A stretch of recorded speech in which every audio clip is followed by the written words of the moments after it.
साथियों नमस्कार। हरियाणा 24 टीवी में आपका स्वागत है और मैं हूं आपका अपना पत्रकार करक सिंह। और आज एक ऐसी शख्सियत हैं जो किसी परिचय की मोहताज नहीं है, मेरे साथ बैठे हुए हैं। किसान आंदोलन के स्तंभ जिनको मैं कहूँ, डॉक्टर शमशेर जी। डॉक्टर साहब नमस्कार। नमस्कार जी आपके सभी दर्शकों को। मैं आपके दर्शकों से एक निवेदन करना चाहूँगा। प्यारा हरियाणा एक चैनल चलाते थे भाई, ये पत्रकार, और आंदोलन के चलते सरकारी नेताओं से, सरकार के कैबिनेट मंत्रियों से इतने सुलगते हुए सवाल इन्होंने किया कि उन पर स्ट्राइक डाल के इन्होंने अपना जो कैरियर होता है किसी भी पत्रकार का, जो चैनल है वो चैनल ही सेंसरशिप में ला के चैनल को ही क्रश कर दिया। तो जितने भी उस चैनल से जुड़े हुए साथी थे, जो प्यारा हरियाणा के नाम से था, अब वो इस आईडी के साथ ये इन्होंने दोबारा से अपना मुहिम चालू कर रखा है। जितना भी हमारा परिवार था वो 2,500-3 हज़ार का, मैं चाहता हूँ कि जो जिन तक ये संदेश जा रहा है, एक बार दोबारा ऐसे पत्रकार के लिए जिन्होंने अपना मीडिया हाउस ही सवा कर दिया लेकिन अपने सिद्धांतों से समझौता नहीं किया, तो उससे आप दोबारा से जुड़ जाइए। धन्यवाद डॉक्टर साहब। तो डॉक्टर साहब देखिए, किसान आंदोलन में जो आपकी भूमिका रही वो किसी से छुपी हुई नहीं, और किसान आंदोलन कितने बखूबी आपने लड़ा वो भी सब लोग जानते हैं। आप ये मेरे बताने की ज़रूरत नहीं है।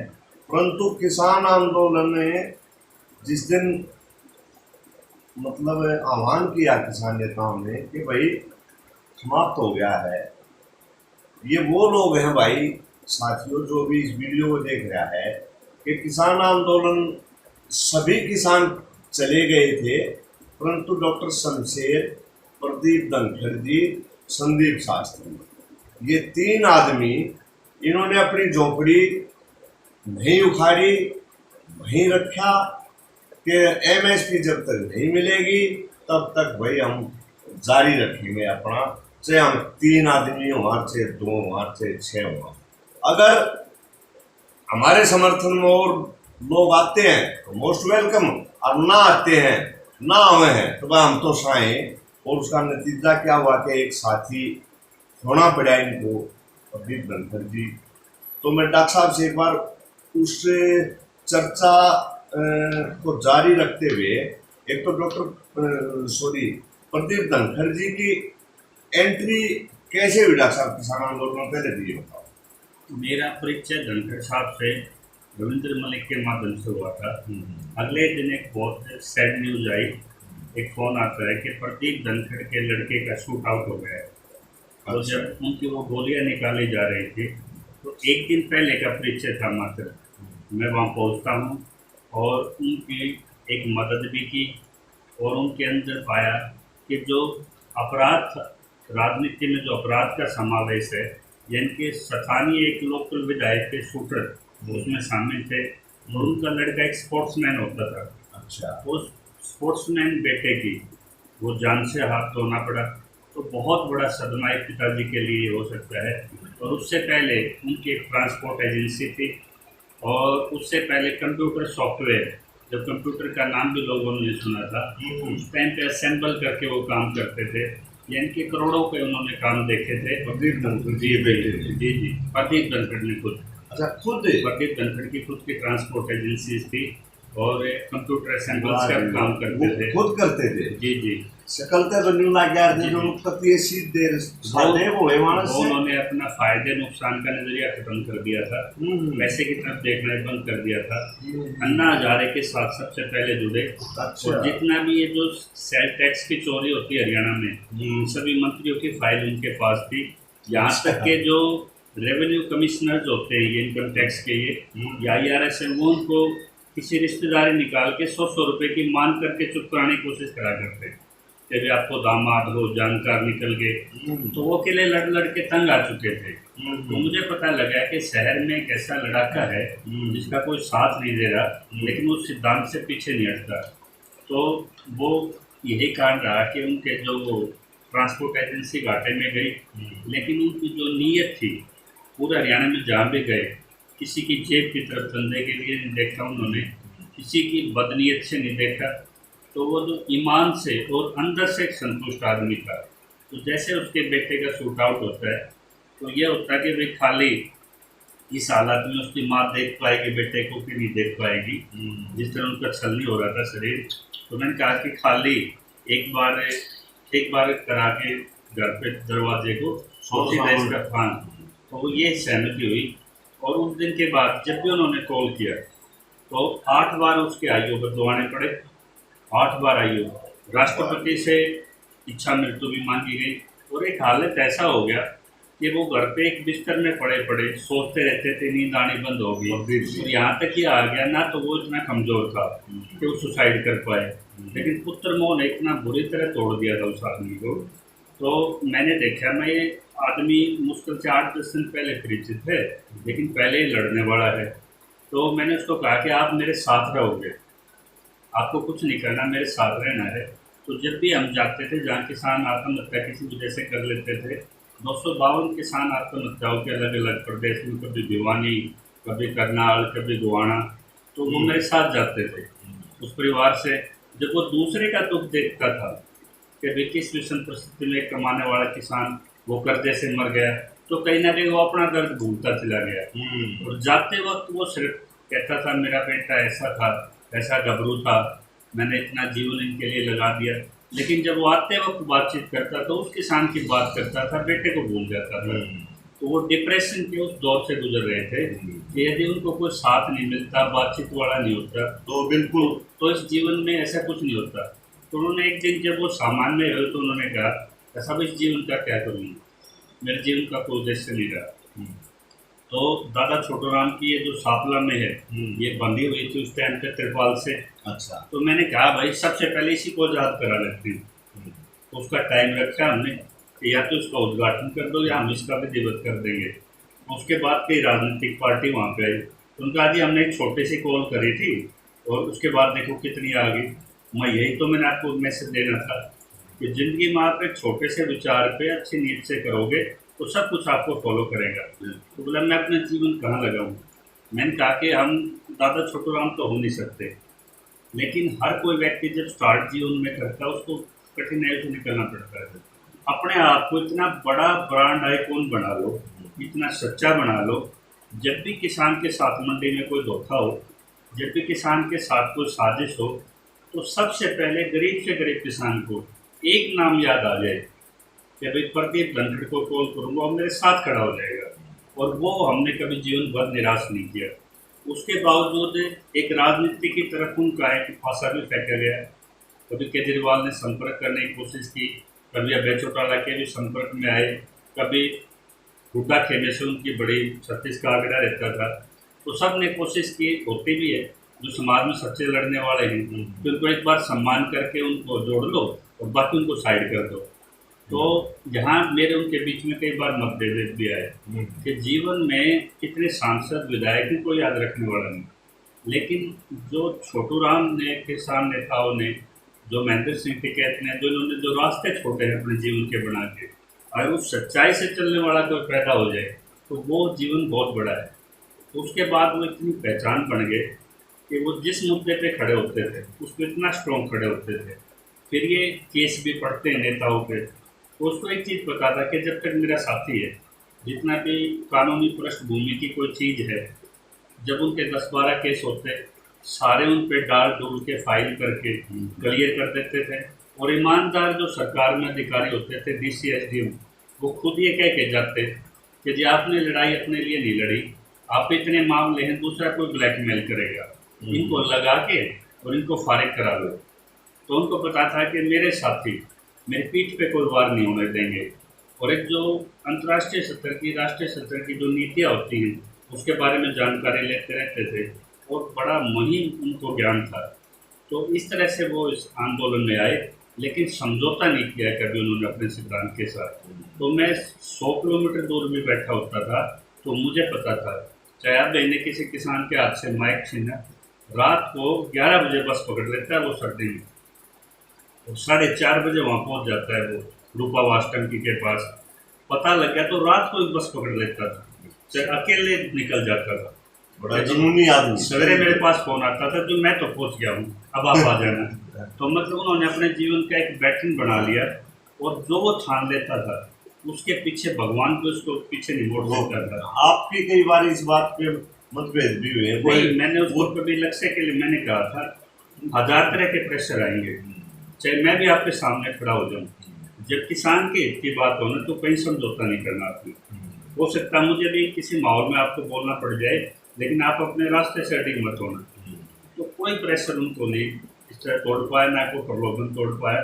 और रही बात आजीविका के, बता दूँ, लोग कहते थे वो दिन में तो साथ में घूमता था मेरे साथ, जैसे हम भिवानी चले गए, दादरी चले गए, मंडी में किसान को समस्या वही धरना टेक दिया, 15-16 दिन की भूख हड़ताल की। लेकिन रात को वो आदमी 10 बजे जब बादुड़ में हम ड्रॉप करते तो रात को वो ट्रक ड्राइवर बन के गाड़ी चलाता था। मतलब उसने कभी अपनी जेब का तेल का पैसा हम शेयर कर लेते थे आपस में, और कभी भी उसने मतलब किसी के आगे हाथ नहीं फैलाया। दिन में किसानों के लिए यात्राएं करनी, अनशन करना, लड़ाई लड़नी, और रात को ट्रक चला के, गाड़ी चला के अपना मेहनत लेनी अपनी। और उसी मेहनत से कहता था कि इतना मेरा बीड़ी माचिस का हो गया, इतना मेरे खाने का हो गया, पेट्रोल का हो गया, मेरा कोटा डक्सा पूरा हो गया। यानी कि जितना उसको चाहिए था उतना खर्च उस पर कर लेता था। मतलब वो ना परिवार पर डिपेंड था, ना किसी चीज़ पे था। तो ऐसा जीवन था कि जो रात को उठ के मजदूरी करता हो, दिन में किसानों के लिए लड़ता हो, और बड़ी बड़ी सत्ताओं को आंखों में आंख डालने का, जब भी एसकेएम में कोई करप्शन हुआ सीधी आवाज़ उठाई। मैंने कहा एक स्थिति ऐसे भी थी कि लोग, सरकार ने, अमित शाह ने कुछ अपने आदमी, गृह मंत्रालय ने और कुछ नेता तोड़ लिए थे। उस टाइम पे बहुत से लोगों को पता था जो एसकेएम में थे, इवन टिकैत को पता था, औरों को पता था, लेकिन वो बोलना नहीं चाहते थे कि आंदोलन में लोगों के सेंटिमेंट्स के खिलाफ क्यों जाएं। तो तब मैंने कहा था कि अब अगर आप बोलोगे तो निष्कासन झेलना पड़ेगा, लेकिन इतिहास याद रखेगा कि हमने मुद्दों के साथ धोखा नहीं होने दिया। तो वो निष्कासन भी झेले उसने। और जब ये लगा कि एक साजिश के तहत आंदोलन को पोस्टपोन किया जा रहा है, तो आंदोलन के ख़त्म होने के 2 दिन पहले वहाँ पे स्थायी मोर्चा लगाया गया। और अभी भी जो 28 तारीख गई है, लखनऊ में वीएम सिंह के नेतृत्व में एक बड़ी जनसभा चल रही थी। एमएसपी के लिए कॉन्क्लेव किया गया पंजाब फोड़ में। तो लगातार वो मुद्दा आज हमारे बीच में जिंदा है, लेकिन हमारे साथी एक सच्चे योद्धा थे। तो डॉक्टर साहब, जब सभी किसान अपने घरों की तरफ लौट चुके थे, तो मैंने 3 नाम लिए जो मेरी नॉलेज में है, आप, संदीप शास्त्री और धनखड़ साहब, प्रदीप धनखड़ जी। ये शायद 3 ही थे, या भी कोई आपके साथ बचा हुआ था जो टेकरी बॉर्डर पर डटे हुए? इतना बड़ा आंदोलन है, ना तो किसी एक व्यक्ति के बूते की बात थी। हम इसमें ईमानदारी से अपनी भूमिका दे रहे थे। पता नहीं कितने ऐसे चेहरे हैं जिनको आप जानते भी नहीं होंगे, जो सोशल मीडिया तक नहीं आए, लेकिन उनका योगदान होता रहा। जब भी कोई समस्या हुई, चाहे प्रोफेसर रेड्डू आते जींद से, या और कोई दादरी से साथी आते, मतलब मिलने आते रहते थे, आपका हौसला बढ़ाने, हर तरह की मतलब किसानों की जो सच्ची लड़ाई थी उसमें कॉन्ट्रीब्यूट करने वाले लाखों आदमियों ने योगदान दिया है। चलो, उस दौरान आपको, मैंने जहाँ तक सुना, काफी यातनाएं दी गई प्रशासन और सरकार की तरफ से, क्योंकि चंद लोग थे ना। देखो, लड्डू तो मिलते नहीं, यहाँ तक भी हुआ कि मतलब तो किस तरह के, आप बताइए आप। एक हमने ठान रखा था कि जो भी, चाहे किसी भी स्टेट का है, चाहे पंजाब से थे, कोई राजस्थान का, जितने भी मेरे साथी जुड़े हमारे साथ, वो जुड़े जो प्रशासन से सीधा मुकाबला कर चुके थे। तो हमने कमजोर किसी आंदोलनकारी को नहीं पढ़ने दिया। चाहे हमने जगबीर गसोला को जाके दादरी में सपोर्ट करा हो, चाहे आपके करनाल में जाके राजेंद्र भाई को सपोर्ट किया हो, या मतलब हमने जितने भी चेहरे हमने तलाश किए, अपनी टीम जो बनती गई, हमेशा उन आदमियों को उनकी भूमिका में मदद करके उस तरह से हमने जोड़ा है। अगर एक नेता हमें इसमें कोई मिला सच्चा, तो वो वीएम सिंह था, जो आंदोलन के दूर रह के भी उसी मुद्दे पे लड़ रहा था। और बीच बीच में ऐसा नहीं, एक बार गुरनाम ने भी मुद्दा रखने की कोशिश की। आप थोड़ा सा और ज़्यादा आगे चले गए, बात बताना मुझे बात। आपके साथ जो यात्राएं दी गई, उस दौरान मैंने सुना था कोई ऐसी घटना हुई थी कि आपके जो बोरिया बिस्तरे, वो कूलर सब यहाँ तक हुआ कि वो क्या था मामला? पुलिस ने जो बैड करेक्टर होते हैं वो करके, मतलब वहाँ पे बिस्तरे चोरी कराए, कई बार कारें काटी गई, बड़ी मुश्किल से अरेंज कर पाते थे। 2,500-3,000 रुपये, 4,000 रुपये की तरह करके अगले दिन वो कारें फिर कट जाती। मतलब यहाँ तक हुआ कि मतलब हमने वहाँ पे मजदूर की तरह भी, वो नीचे उसका खड़ंजा बिछाना कहते हैं, या पोस्टर पोस्टर लगाने के लिए रविंद्र मलिक को मैंने पकड़ा। सीडी वो रखते थे हम, छोटी 50 रुपये वाली हथौड़ी। सारी मंडियों में जब मेरे साथी का अनशन होता था, हम सीडी लगा के, मेरा एक बेटा होता था उस टाइम पे, वो 11-12 साल का था, वो सीडी पकड़ता, पापा यार क्या मेहनत करते रहते। तो हम पूरी मंडियों में जाके वो पोस्टर्स लगाते, वो ज्ञापन रिप्रेजेंटेशन तैयार करते, वो टीम वर्क तैयार करते। एक ही जुनून था कि एक साथी, सच्चा साथी बैठा है, इसको सपोर्ट बैकअप हमेशा मिलनी चाहिए। तो बगैर किसी बड़े चेहरे के हम किसी लुभाने में नहीं गए, क्योंकि हम न्यूट्रल सोचते हैं। और आज भी वो मुद्दा हमारे दिल में कहीं ना कहीं रखता है। अगर एमएसपी कानून उस टाइम पे प्रायोरिटी मांग बन गया होता, और यस नो पे जो आड़ती किसान नेता बन गए थे, ये अगर एमएसपी कानून पे फोकस कर चुके होते तो साइलोज फसलों की लूट ना कर रहे होते। आज आपने लोग देखी मंडियाँ देखी, सोनीपत झज्जर की देखी, गेट पे ताला लगा दिया जाता है, सिर्फ वही व्हीकल अंदर आता है जिनका ये पोर्टल सिस्टम से 1 महीना पहले कुछ हो चुका होता है। बाकियों को वही आड़ती आधी पिछले साल मंडी खत्म हो गई, उन्होंने जो नेता किसान आंदोलन उतारे थे, अब उनसे उनका विश्वास उठ गया। अब वो ब्रोकर एजेंट की तरह 100-200 रुपये में साइलोज में फसल बेच रहे हैं। यानी कि जो 3 कानून मैंने कहा था खत्म हो जाएंगे लीगली, लेकिन प्रशासनिक रूप से वही लूट होगी। 5500 सरसों का भाव है, और 4200 से 4800 ज़्यादा किसी किसान को मिलता होता। तो आज गेहूँ पहली बार एफसीआई के स्टोरेज खत्म है, लेकिन आज गेहूँ का उठान भी नहीं हो पा रहा। तो उनको पता था आंदोलन चला गया, लेकिन ये मुद्दा अब ऐसे इस तरह से चुभेगा कि मंडियाँ खाली है, कि आर्कियोलॉजी की चीज बन के रह जाएंगी। तो अभी आप वीएम सिंह की बात कर रहे थे, उसको थोड़ा आगे बढ़ाएंगे कि आपने कुछ दम दिखा वीएम सिंह में देखा। वीएम सिंह की एक प्रॉब्लम ये है कि सर्वोच्च न्यायालय में किसानों के लिए सबसे ज़्यादा याचिकाओं पे लड़ते हैं। तो सर्वोच्च न्यायालय का जज भी ये कह देता है कि जी आप रोड पे कल ये कर रहे थे, तो कोई भी कार्य वो ऐसा नहीं कर पाते जो वायलेंट हो, जो मतलब समझ गया इलीगल हो। तो जो आंदोलनकार में और जो नेता हैं वो किसी हद तक चले जाते हैं, ये उनकी कमजोरी भी और ताकत भी है। तो हमें लगा कि ये आदमी सच्चा है, कभी किसी से चंदे पे डिपेंड नहीं करता, अपने मुद्दे से पीछे नहीं हटता। तो पूरे देश में एक नेटवर्क चला था, वो अभी 28 तारीख को जैसे योगी ने पहले उसकी परमिशन के लिए अप्लाई किया, एन मौके पर मना कर दिया गया। तो इस तरह से सरकार नहीं चाहती कि एमएसपी की मुहिम पूरे देश में चले। ये तभी चल पड़ेगी जब किसान अपने अपने जो किसान नेता थे जिनको भी मानते हैं, उनको दोबारा कहें कि फसल खरीद कानून हमारा पहला है, हमें वो मिलना चाहिए। तो क्या एमएसपी का मुद्दा क्या समझे लोग के अब खत्म ही हो गया? एमएसपी मुद्दे के परिणाम आगे आने लगे, कभी खत्म नहीं हो पाएगी, क्योंकि एमएसपी ना फसल पे है, वो खाली आपके चावल पे, दूध पे, अंडे पे, मछली पे, हर फसल पे है। आप फसल खाली गेहूँ को, सरसों को आप इसको मत समझो कि चावल की फसल है, ये सब भी उन कृषि उत्पादों पे है। तो ये ना कभी ख़त्म होगा, लेकिन इसके दुष्प्रभाव जरूर आ रहे हैं। तो ये मुद्दा जरूर उठेगा, क्योंकि आज भी देश की बहुत सी कृषि जीविका पे बहुत से रोजगार टिके हुए हैं, और देश की अर्थव्यवस्था की मूल वही है। तो भाई ये थे डॉक्टर शमशेर जी, जिन्होंने बताया कि एमएसपी मुद्दा अभी ख़त्म नहीं होने वाला और चलता ही रहेगा। इन्होंने डॉक्टर साहब आपने फिर आखिर में मतलब कितने किसानों के उठने के बाद कितने दिन बाद तक आप लोग बैठे रहे? देखो, वो आज जाके देखोगे आप मेट्रो क्वार्टर के सामने, आज भी वो झोपड़ी पे वहाँ किसान बैठे हुए, आज भी वहाँ पे वो एक्टिविटी चल रही है, जारी है। वो बड़ी बात है कि जो किसान है, जो नेता थे किसान, वो मुद्दे को भूल गए। और मैं तो चाहूँगा इस आंदोलन में आपने भूमिका पूछी, जो खाप सिस्टम थी हमारी, उन्होंने ज़बरदस्त भूमिका निभाई है। उन्होंने वहाँ आगजनी नहीं होने दी, कोई जैसे जाति के आधार पे कोई दंगा नहीं होने दिया, कोई धर्म के आधार पे नहीं होने दिया, महिलाओं की सुरक्षा, बिल्कुल वो सुरक्षा उन्होंने दी। और अब जैसे कि जब राजा पे समस्या पड़ी तब भी खाप निकल के आई, और जब राज्यपाल सत्यपाल मलिक जब खाप चौधरी को फ़ोन करते हैं कि मुझे हाउस अरेस्ट की तरह रखा जा रहा है, पुलवामा अटैक के बाद मैं बॉर्डर भी क्रॉस नहीं कर सकता, तो 300-400 खाप चौधरियों ने जाके दिल्ली के 4 थानों को वहाँ डिटेंशन में अपनी गिरफ्तारियाँ दी।